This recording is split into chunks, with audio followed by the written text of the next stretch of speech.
quand j'ai appris que les 20 plus gros porte-conteneurs du monde polluaient plus que 100% des véhicules en circulation, j'ai compris qu'on se foutait de ma gueule. Tu vois, l'écologie, c'est un business model.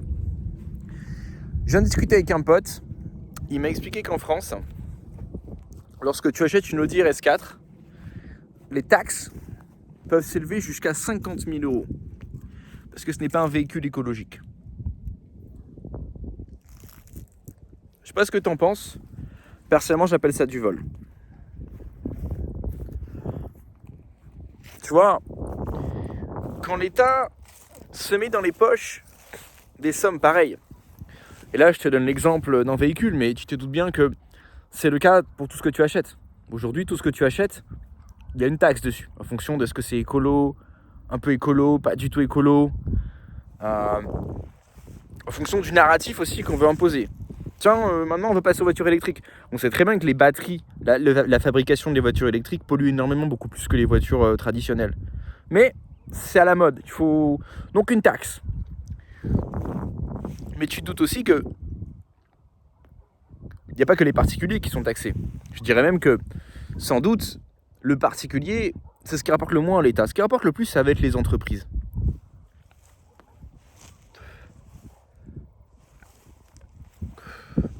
J'ai pas de chiffres à te donner là-dessus. Mais il me paraît plus qu'évident que c'est un business model. Et en même temps, c'est un narratif. C'est une diversion. Qu'est-ce que j'appelle une diversion ? Aujourd'hui, la population moderne n'a plus de religion, ne croit plus en Dieu. Et le matérialisme, le consumérisme effréné, c'était à la mode dans les années 90, mais les gens s'en lassent. Les gens se disent, mais oui, mais ils ont besoin d'avoir un combat, d'avoir des valeurs, des choses à défendre. Alors on leur donne quelque chose. On lui dit, Magali, ton body count n'est pas important. C'est pas important si tu as couché avec un mec, 5 mecs, 10 mecs, 50 mecs. Ce qui est important, c'est est-ce que tu jettes ton nuit dans la bonne poubelle. Tu vois ? Et Magali, elle est à fond dedans. Magali, elle est sur Tinder, elle s'ennuie, elle se fait livrer une tub à domicile. Ça ne la dérange pas. Par contre, quand tu dois changer les télécommandes, les piles de sa télécommande, attention, elle va pas jeter les piles dans la mauvaise poubelle. Parce que ça, c'est un péché. Et donc, tu vois, ça donne à ces gens un but, ça leur donne quelque chose à combattre, ça leur donne bonne conscience. Tu sais, François, hier, on a fait des frites à la maison. Eh ben, l'huile, figure-toi que je l'ai jetée dans la bonne poubelle. Je l'ai pas mis dans l'évier. Ah bon, Jérémy et tout, machin. Ah ouais. Je suis quelqu'un de très bien, moi. Donc, si tu veux, les gens, ils sont distraits par ça. Ça leur donne quelque chose à faire, ça les occupe. Et en même temps,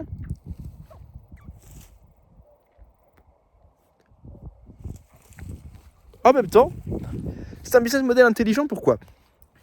C'est quoi le principe de base de l'écologie moderne ? L'idée de fond, c'est que la production d'énergie, c'est le mal. En fait, c'est ça l'idée de fond. On ne te le dira jamais comme ça de but en blanc. Mais c'est ça en fait. Parce que plus ou moins tout ce qui va produire de l'énergie va polluer d'une manière ou d'une autre. On te parle d'énergie propre.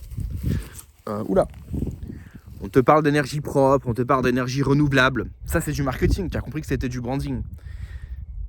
La réalité, c'est que plus tu vas produire de l'énergie, plus tu vas polluer. Plus tu vas produire de déchets également. Je te prends l'exemple très simple.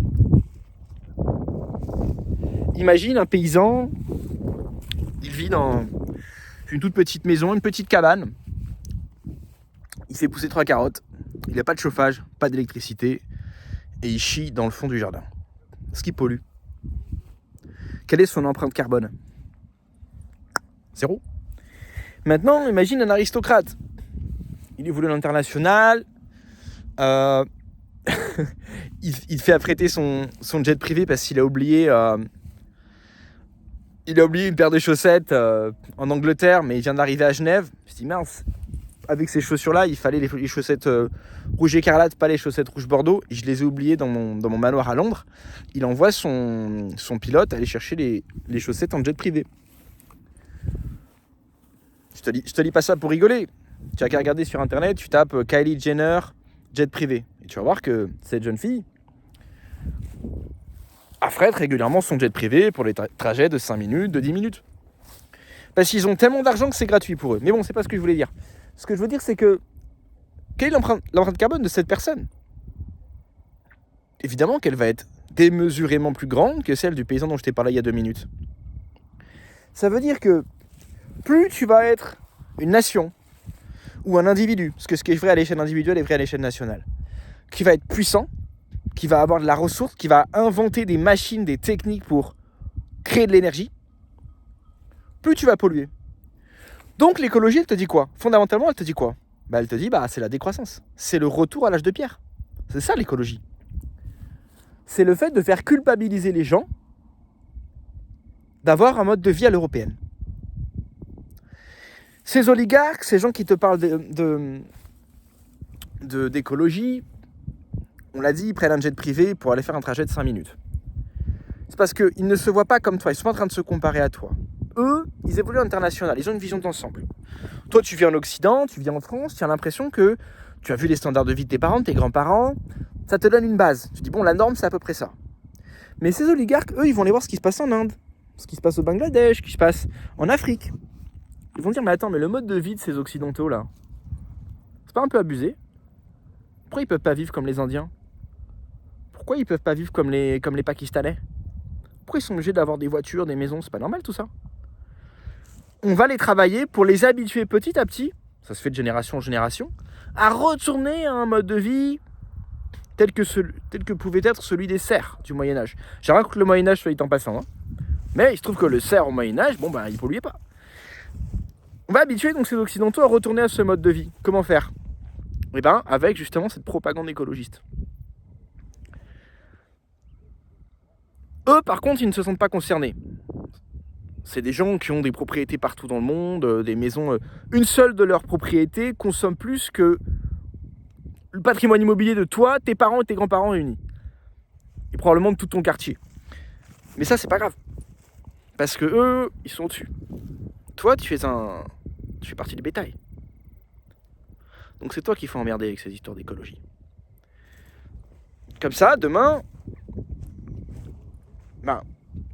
eux, ils auront sans doute accès à des machines de pointe, toujours des véhicules de pointe, des avions de pointe, les dernières technologies. Il y aura sans doute une petite caste intermédiaire d'ingénieurs, d'intellectuels qui seront toujours là pour procurer à cette élite un niveau de vie excellent. Et puis, ils évolueront à l'international au milieu d'une population presque de paysans. Mais le pire, c'est que je te parle de paysans, mais le paysan, il est propriétaire. Le paysan, il vit à l'air libre. Il produit ses propres légumes. Il a ses propres animaux. Il vit dans un village au sein duquel il y a une communauté. C'est pas ça qu'il prépare pour nous. Ce qu'il prépare pour nous, c'est un mode de vie qui se rapproche de ce qu'on pouvait trouver en URSS. Ça veut dire que toute ta vie, en fait, tu es traqué. Et on t'assigne des tâches à faire et des places. Madame Gertrude, vous allez habiter dans le district 6A, bâtiment 62, porte 5B. Et la porte 5B du bâtiment 62 du district 6A, c'est exactement la même, mais c'est un copier-coller de ce que tu vas trouver dans le district 7B, porte 72, etc. T'as compris ce que je voulais dire. On va te dire, mais c'est très bien, parce que dans ton immeuble, tu as des activités, tu as plein de choses à faire. Mais l'idée, c'est de bien ranger les poules dans leur petite cage. C'est ça l'idée de fond. Tu vois. Et ce faisant, tout en appauvrissant la population, eux, ils s'enrichissent. Parce que comment ce processus se fait-il ? C'est pas compliqué. Il y a des gens qui ont un certain mode de vie, qui consomment de l'énergie. On va leur dire, tu vas me donner du fric, sous forme de taxes. Tu vas consommer moins d'énergie, que moi, par contre, je ne vais pas me gêner pour consommer. Et comme ça, petit à petit, nous, on s'appauvrit et eux s'enrichissent. Jusqu'au moment donné où ils sont de véritables seigneurs technocratiques, avec des machines de pointe, etc. Un peu comme Elysium, tu as dû voir le film Elysium. C'est un peu ça le projet. Bon, je te dis tout de suite, je pense pas qu'ils iront sur des stations orbitales ou des trucs comme ça, parce que à mon avis, c'est pas faisable. Mais ils vivront sur Terre, mais dans des conditions de vie tout à fait exubérantes. Alors que le reste de la population, lui, vivra dans la plus grande précarité. Inutile de dire que dans ce monde-là, l'Internet sera complètement contrôlé, l'information sera contrôlée. Ça se trouve, les gens qui vivront enfin, ou qui vivraient selon cette utopie qu'ils cherchent à réaliser, qui vivraient selon cette utopie, ne sauront peut-être même pas que leurs maîtres ont des modes de vie 1 million de fois plus coûteux que le leur. Peut-être qu'ils ne le sauront pas puisque tout sera contrôlé, l'information sera contrôlée. En tout cas, c'est le monde vers lequel ils veulent nous amener. Je pense qu'ils n'y arriveront pas, parce que moi, je fais partie de ceux qui pensent que c'est pas parce que tu es un milliardaire que tu es un génie. En général, le fait d'avoir beaucoup d'argent te donne beaucoup de pouvoir, mais ça rend aussi les gens un peu tarés. Ils vont sans doute pas y arriver. Mais le temps qu'ils s'en rendent compte, ils vont bien nous casser les couilles. Tu vois, c'est comme le communisme. Ça n'a pas marché au final. Mais putain, qu'est-ce que ça a tué de gens entre temps? Le temps qu'ils comprennent, en fait, il y a eu 100 millions de morts. Toi, ta mission pendant ce temps-là, c'est de trouver une combine pour survivre. Alors, je vais pas te faire le coup du regarde la lien d'inscription, j'ai toutes les clés à t'offrir, etc. Blablabla. Non. Moi-même, j'évolue au jour le jour. Moi-même, j'apprends tous les jours. Moi-même, je me pose des questions tous les jours. Le monde est tellement incertain, on ne sait pas où on en sera l'année prochaine. Par contre, ce que je peux t'offrir, ce sont les techniques, ce sont des retours d'expérience qui vont te permettre d'acquérir une certaine liberté financière et une certaine liberté géographique. Ça veut dire quoi? Ça veut dire être capable, demain, de fermer ton ordinateur, de prendre l'avion, d'aller habiter dans un autre pays. Après-demain, un autre. Après-demain, un autre. Tu n'es pas obligé de le faire. Mais tu as cette possibilité. Moi, je suis père de famille. Je ne suis pas un digital nomade. Je ne suis pas un coup ici, un coup là, machin. Par contre, si demain je dois bouger, je peux le faire, on va dire, en 1 mois. En tant que célibataire, je pourrais le faire en 2 jours. Si l'expatriation et l'entrepreneuriat t'intéressent, n'hésite pas à checker la description. T'inscrire à ma newsletter, tout ça. Sinon, si tu as juste envie d'entendre mes réflexions, eh bien, pareil, abonne-toi et n'hésite pas à réagir, à poser des questions et je me ferai un plaisir d'y répondre. Passez une bonne soirée, les amis.